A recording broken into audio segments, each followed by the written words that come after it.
Welcome to Aadya TV. మనం ఇప్పుడు ప్రజెంట్గా ప్రజాభవన్ దగ్గర ఉన్నాము. ఇక్కడ ప్రజాభవన్కి ఆర్టిస్ట్ కార్మికులు మాత్రం భారీ ఎత్తున రావడం అనేది అయితే జరిగింది. సో ఇప్పుడు వాళ్ళ సమస్యలు ఏంది అడిగి తెలుసుకునే ప్రయత్నం అయితే మనం చేద్దాం. చెప్పండి అన్న, ఏంది సమస్య? మా సమస్య, మేము గత సంవత్సరం నుంచి మేము ఆర్టీసీలో రిమూవ్ అయినటువంటి డ్రైవర్ కండక్టర్స్ అందరం కూడాను మేము మా ఉద్యోగాలు మాకు ఇప్పించండి అని చెప్పేసి ప్రజాభవన్ చుట్టూ తిరుగుతూ ఉన్నాము. ఆ క్రమంలో ప్రభుత్వం మాకు ఒక త్రిసభ్య కమిటీ వేసి తద్వారా ఒక జీవో జారీ చేసింది. 2025 ఏప్రిల్ 28వ తారీఖు నాడు జీవో జారీ అయితే ఈనాటికి కూడా జీవోలో ఏముంది అంటే కొందరికి 30 రోజుల్లో ఉద్యోగాలు ఇవ్వాలని, తర్వాత మరి కొంతమందికి 60 రోజుల్లో ఇవ్వాలని జీవోలో ఉంది. కానీ ఇవాళ ఎండి గారు అయినాడు సజ్జనార్ గారు మాకు 3 నెలలు కావస్తున్నా కానీ ఉద్యోగం ఇవ్వలేదు. ఆ సందర్భంలోనే మేము ఇక్కడ మళ్ళీ ప్రజాభవన్ దగ్గరికి వచ్చాము. చాలా సార్లు ఇక్కడ వచ్చి మీరు ప్రజాభవన్లో దరఖాస్తు చేసుకోవడం అనేది జరిగింది కదా, అంటే ఆల్రెడీ మీద ఒకసారి లిస్ట్ ఇక్కడ వేయడం అనేది జరిగింది, ఉద్యోగాలు ఇస్తున్నామని. అవును, లిస్ట్ వేశారు. లిస్ట్ వేసిన మాట వాస్తవమే. అది ఏప్రిల్ నెలలో వేశారు. ఏప్రిల్ 15వ తారీఖు నాడు వేశారు. ఆ లిస్ట్ ప్రకారం ఆ లిస్టులో ఉన్నటువంటి వాళ్ళందరినీ కూడాను కౌన్సిలింగ్ చేశారు.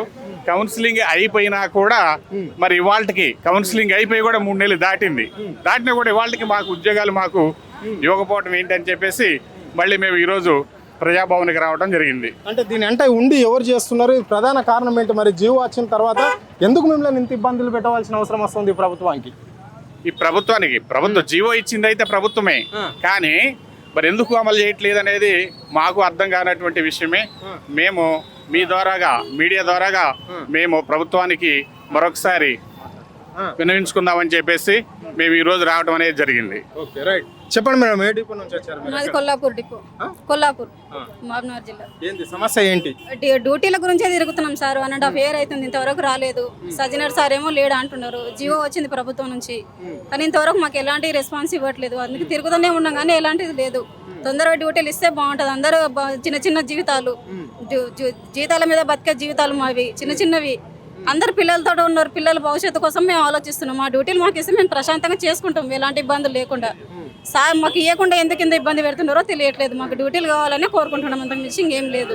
ఆల్రెడీ ఇక్కడ మీరు లిస్ట్ కూడా ఇచ్చేస్తున్నాము, జీవో కూడా పాస్ చేశారు కదా, జీవో కూడా వచ్చింది కదా, మరి ఇంకా ఎందుకు ఇంత ఇబ్బందులు ఎందుకు పెడుతుంది ప్రభుత్వం? ఇంకా తెలియట్లేదు సార్. మాకు జీవో వచ్చింది, చిన్నారెడ్డి సార్ అందరు అడుగుతున్నారు కానీ ఏం రెస్పాన్స్ ఇవ్వట్లేదు మాకు. దానివల్లనే తిరుగుతున్నాం మేము డ్యూటీల గురించి. చెప్పండి సార్, ఎండి వైఖరి ఏ విధంగా ఉంది రిమూవ్ అయిన కార్మికుల పైన? ఎండి వైఖరి మేము దాదాపు 2 సంవత్సరాలు సార్. మాకు ప్రజాభవనం అక్కడ సెక్రటరియట్ తిరిగేడే తప్ప మాకు వేరే చాలా దూర ప్రాంతాల నుంచి వస్తున్నాం, ఛార్జీలు పెట్టుకొని వస్తున్నాం. ఇక మాకు చాలా ఇబ్బందిగా ఉంది. కుటుంబ ఆర్థిక పరిస్థితులు కూడా చాలా 4-5 సంవత్సరాలు సార్ ఇట్లా తిప్పుతున్నారు. మాకు చాలా ఇబ్బందికరంగా ఉంది. ప్లస్ మన జియో వచ్చింది, జియో గిట్ట అమలు చేస్తలేరు. ఆ జియో ఫేకా ఫాల్సా అనేది మాకు అర్థమవుతలేదు. ఇక మరి వాళ్ళకు అధికారులు ఇచ్చారు కదా, అధికారులు గిట్ట ఆ జియో అనేది అమలు చేయకపోవడం, ఆ జియో రోజులు గిట్ట దాటిపోయినాయి, ఆ పరిధి దాటిపోయింది జియోది. మీరు కండక్టరా డ్రైవరా? Conductor sir. ఏ డిపో? గజ్వేల్ ప్రజ్ఞాపూర్. ఏంది మరి మీ సమస్య? ఎందుకు మీరు ఇంత రిమూవ్ చేయవలసి వచ్చింది? ఏ సమస్యతోటి?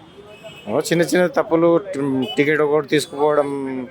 మేము ప్రజల్లో ఉంటాం కదా సార్, మిస్టేక్ చేస్తూనే ఉంటాయి. ఒక టికెట్ తీసుకోవడం, ఒక టికెట్ మేము మిస్టేక్ చేసిన, వాళ్ళు మిస్టేక్ చేసిన, అది మా మీదనే నిందేసి రోడ్ పాలు చేసిరు అన్నట్టు. రైట్. చెప్పండి సార్, ఏ డిపో మీరు, ఎక్కడి నుంచి వచ్చారు, మీ పేరేంది? నా పేరు వి నరేంద్రాచారి, మహబూబ్నగర్ డిపో కండక్టర్గా పనిచేస్తున్నాను. గత 10 సంవత్సరాలుగా కండక్టర్గా పనిచేసిన. అయితే తెలంగాణ రాష్ట్ర రోడ్డు రవాణా సంస్థలో 54,000 ఉద్యోగాలు నడుస్తుండే. అయితే ఇప్పుడు కనీసం 35,000 ఉద్యోగాలు కూడా లేవు. అంటే 20,000 ఉద్యోగాలు అందరు తీసేసిన వాళ్ళు కొంతమంది ఉన్నారు, రిటైర్డ్ అయిన వాళ్ళు కొంతమంది ఉన్నారు. పోయిన నెలనే 372 మంది రిటైర్డ్ అయినరు. వాళ్ళ ప్లేస్ లోపల కూడా మమ్మల్ని రిక్రూట్మెంట్ చేయవచ్చు. ఇది కొత్త రిక్రూట్మెంట్ కాదు, మమ్మల్ని ఉద్యోగాల నుండి శాశ్వతంగా తొలగించేసిర్రు. అయితే ఎందుకు తొలగించేసిర్రు? మాకు కన్సిడర్ డిఎం కానీ, డిప్యూటీ ఆర్ఎం కానీ, ఆర్ఎం కానీ, ఈడీ కానీ వీళ్ళు కన్సిడర్ చేసి మాకు ఒకసారి అవకాశం ఇచ్చే వీలు ఉంది. ఆ వీలు కూడా మాకు లేకుండా శాశ్వతంగా మా ఉద్యోగాల నుండి తొలగించేసారు. ఈ అన్యాయానికి గురైనటువంటి మా ఆర్టీసీ కార్మికులను తిరిగి వెంబడే బేషరతుగా జీవో ఇచ్చినటువంటి 938 జీవోను అమలు చేసి మా ఉద్యోగాలు మాకు ఇవ్వగలరని మేము మనస్ఫూర్తిగా మా 35,000 ఉద్యోగాలలో ఇంకా మేము ఇప్పుడు దాదాపు 1000 మంది ఉన్నాం. మా ఉద్యోగాలు మాకు ఇస్తే మేము మనస్ఫూర్తిగా చేసుకుంటామని సవినయంగా మేము విన్నవించుకుంటున్నాం. చెప్పండి అన్న, ఎక్కడి నుంచి వచ్చారు? Warangal reason sir. నా పేరు రవీందర్. అంటే ఇప్పుడు ఈ బ్రీతింగ్ అనలైజర్ మిషన్స్ ఫాల్ట్ వల్ల ఇప్పుడు నాకు 13, కొందరికి 20, కొందరికి 45 అట్లా వచ్చింది. దానివల్ల పక్కన పెట్టేసి మమ్మల్ని నానా ఇబ్బందులు గురి చేస్తున్నారు. మమ్మల్ని రక్త పరీక్ష తీసుకోమంటే కూడా తీసుకోపోలే ఆ టైంలో కదా. కేసు రాయడం, పక్కన పెట్టడం అట్లా జరిగింది. డ్రైవరా కండక్టర్? డ్రైవర్ అండి, డ్రైవర్, వరంగల్ రీజన్. అట్లా జరిగింది. ఇక మేము ఏమంటే మేము రిక్వెస్ట్ చేసేది ఏంటంటే ఈ పెద్దవాళ్ళను ఏదో మమ్మల్ని దయచూసి మా అబ్బాయి దయ ఉంచి చిన్న చిన్న వాటిని కొద్దిగా ఎక్స్క్యూజ్ చేసి మమ్మల్ని ఉద్యోగాల్లో తీసుకుంటే చాలా మేము రుణపడి ఉంటామని మేము బాగా అడుగుతున్నాం. నేను 27 సంవత్సరాలు చేసిన సార్ ఆర్టీసీలో. ఇప్పుడు ఎన్ని సంవత్సరాలు రిమూవ్ అయ్యి? నేను 3 సంవత్సరాలు అవుతుంది, 3 years అయింది. 3 సంవత్సరాలు అయింది సార్. ఇంతవరకు మాకు మోక్షం లేదు. పిల్లలు అంతా వాళ్ళ రేషన్ కార్డు లేదు, గ్యాస్ కన్సెషన్ లేదు, ఎలక్ట్రిసిటీ బిల్లు అది వస్తూనే ఉన్నది. ఇక అంతా నానా ఇబ్బందులు ఉన్నాయి. పిల్లల చదువులు, ఈ ఇల్లు కిరాయి కట్టుకోవాలకి ఇబ్బందులు, ఆర్థిక సమస్యలు చాలా ఉన్నాయి సార్.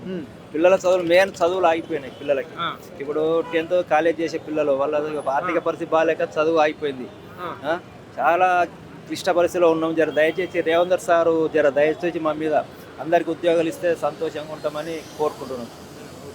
రైట్, ఇది పరిస్థితి. అంటే ప్రజాభవన్ దగ్గర వాళ్ళకు లోపలికి పోకుండా కూడా కార్మికులను ప్రజాభవన్లకు లోపలికి పోకుండా కూడా వాళ్ళని అడ్డుపడడం అనేది జరిగింది. ఇక్కడ పోలీసు బలగాలు అయితే ఇక్కడ వాళ్ళ సమస్యలు ఏంది అని చెప్పేసి ఇక్కడనే పోలీస్ యంత్రాంగం మాత్రమే వాళ్ళతో చర్చ చేయడం అనేది జరుగుతుంది. మరి వాళ్ళది తెలిసిన సమస్యనే కదా, వాళ్ళు మార్లగిడ వీళ్ళు ఇక్కడ ప్రజాభవన్కి వచ్చి దరఖాస్తులు చేసుకున్నారు. అయినప్పటికీ కూడా మరి పోలీస్ యంత్రాంగం ఎందుకు ఇక్కడ ఆపుతుందో, వీళ్ళని అంతు చిక్కడం లేదు అని చెప్పేసి ఇక్కడ కార్మికులు కూడా ఆందోళన చెందడం అనేది జరుగుతుంది. ఏం చిన్నపిల్లలము అయ్యా, నేను చిన్నపిల్లలు, చాలా చాలా గరీబ్ పరిస్థితి సార్. ఉద్యోగాలు పోయినా కానివ్వండి, మా భార్య పిల్లలు అన్నమో రామచంద్ర సార్, చెట్టుకోగలం గుట్టకోగలం పోయినాం. మీ కుటుంబ సభ్యులు అనుకోండి, మాకు అన్నం పెట్టి మమ్మల్ని రక్షిస్తే, మా భార్య పిల్లలు కాపాడితే మేము జీవిత కాలం అయ్యా ఎండి గారు, గౌరవ ఎండి గారు సార్ పేరు పెట్టి క్షమించాలి. నిజంగా మీరు చాలా మంచి మనసు వస్తాం, నాకు తెలుసు సార్. సో అదే మంచితనాన్ని మా పట్ల కూడా ఉంచి మాకు ప్రాణభిక్ష పెట్టమని అడుగుతున్నాం సార్. అంటే ఎంత దీన పరిస్థితులు ఉన్నామంటే అన్నమో రామచంద్ర అనేటువంటి పరిస్థితుల్లో ఉన్నాము. మరి అయ్యా ఈ తిరుగుడు మా వాళ్ళు అయితే లేదు. ఇంట్లో సార్ తల్లి సాక్షి చెప్తున్నా సార్, ఇంట్లో బియ్యం లేవు సార్, కూర లేవు. ఆ కూర తిన్నామంటే పిల్లలు చెట్టుకోలు గుట్టుకోలు ఇట్లా గురువారం నాడు అన్నదానం అవుతుంది సాయిబాబా టెంపుల్లో, ఆడిపోయి అన్నం తీసుకొచ్చుకొని ఇంట్లో నా భార్య పిల్లలకి పెట్టుకుంటున్నాను సార్. నేను ఒకటి. రెండవది, ఆదివారం నాడు ఎక్కడన్నా పూజలు పురస్కారాలు అన్నదాన కరానికి పోతే ఆడికెళ్ళి పోయి తీసుకొచ్చి ఇంట్లో అన్నం పెట్టుకుంటున్నాను సార్. ఇక సార్ సరే, అది జరిగింది ఏదో జరిగిపోయింది సార్. అవన్నీ ఇప్పుడు మీకు చెప్పొద్దు సార్. ఒకటి, మీరు పెద్ద మనసు చేసుకొని మాకు ఉద్యోగం కల్పించండి. నేను ఈ మీడియా ఈ తమ్ముల ద్వారా మీకు తెలియపరుచుకున్నా. అయ్యా మీ చల్లటి కళ్ళు మా ఉంచి మాకు అన్నం పెడితే జీవితకాలం సార్, జీవితకాలం మేము అయ్యా మిమ్మల్ని నేను అందరి తరఫున కూడా నేను రిక్వెస్ట్ చేసుకుంటా. ముఖ్యంగా నేనైతే నా మనస్ఫూర్తిగా సార్, మీ మంచి మనస్తత్వం ఎందుందో అదే మంచి మనస్తత్వం మా పట్ల చూపిస్తే మేము జీవితకాలం మేము రుణపడి ఉంటాం సార్. నేనే కాదు, నా భార్య పిల్లలు కూడా రుణపడి ఉంటాం. ధన్యవాదాలు సార్.